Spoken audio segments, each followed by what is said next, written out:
Adobe is one of the most popular software dev companies, whose main focus is on software that can help you create any type of content under the sun. Want to paint, draw, or retouch your photos?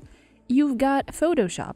You're a professional photographer who needs something to help you take your photos to the next step? Lightroom is your best bud. You're a video content creator who needs something to make your videos and make them shine? Premiere Pro at your service. One of these software is the one and only Adobe After Effects. Let's dive into the story of how this one software came to life. How did Adobe get to own this software? Was it bought or was it homemade? And many more questions that we will find the answer to. If you want to learn illustration, check this Domestika course from Clarence Maluda. He is a digital artist that provides his services for a lot of clients from all over the world, especially within the music industry.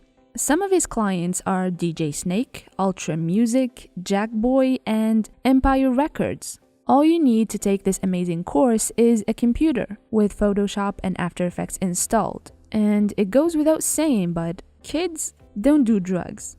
Do tea. It's cheaper.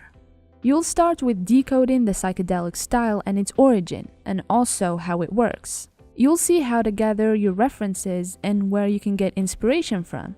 Next, you'll jump to Photoshop and create all the images and textures that you'll be using later in After Effects. You'll learn the basics of Photoshop and how to manipulate and apply effects to your texture. In After Effects, you'll bring everything together and see how to animate your texture in various styles before rendering your final project. This course is great for people who want to learn more about After Effects, with Photoshop as a bonus, but also for people who just want to create some glowing and trippy animation art.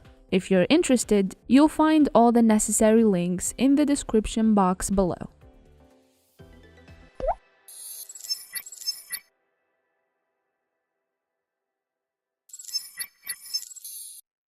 We are in 1993, and in January to be precise. That's when the world was first introduced to After Effects, its 1.0 version more specifically.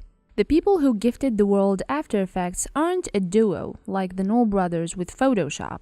They're actually 5 people. The gang wanted to make a software that can be locally, meaning on your personal computer, used to give visual effects and such without breaking the bank, as at the time, doing that would have you purchasing extremely costly equipment that's hardly accessible to anyone who isn't part of a massive company. On top of being inaccessible, image editing tools allowed a specific fixed resolution to be worked on, while the hope of this group was to make something that isn't bound by that. These highly ambitious and talented people initially worked on the software as they were part of a company called Company of Science and Art, or more commonly, COSA, I guess. I'm not sure. I hope I'm not butchering the name. You do tell me in the comments if I did so. In other words, After Effects was the product of COSA at the time. Quite the cute name if you ask me. Anyways, the first version of the software and the second one, meaning 1.0 and 1.1, were created by the company, the first being released in January 1993 and the second being in May of the same year. The first version of the software was rudimentary, as you would expect. It was due to the fact that the company would go under before the team would finish the product, as the creators were extremely ambitious with their product. David Simons, yes, one of the original creators. How awesome. He describes the state of the software at the time in a CGW magazine article as follows. After Effects 1.0 was incredibly simple. No timeline window, one effect per layer, no transfer modes, no motion blur, and only one mask per layer. You can't imagine software like that nowadays, can you? It's amazing how technology evolves, and there is much to be learned from that. Starting with a small scope project that's doable and then improving on it in future releases is a lot more achievable and prone to success than being ambitious from the get-go, endlessly working on your project and never getting anywhere because you cannot leverage motivation from something that is not a finished product.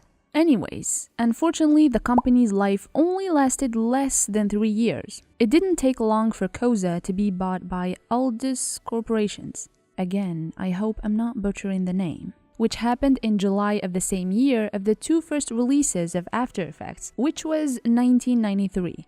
Aldus was also a software company, and with After Effects in its hands, it released the 2.0 and 2.0.1 versions, the first in January 1994 and the second in May of the same year.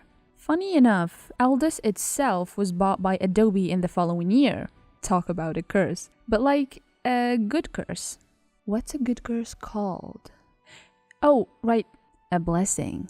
Anyway, when Adobe got its hands on After Effects, the first version that the company got to publish was the 3.0 release, which took place in October 1995. Now, the latest released version is 22.0, which was in October of last year. That's 2021 if you're watching in the far, far future.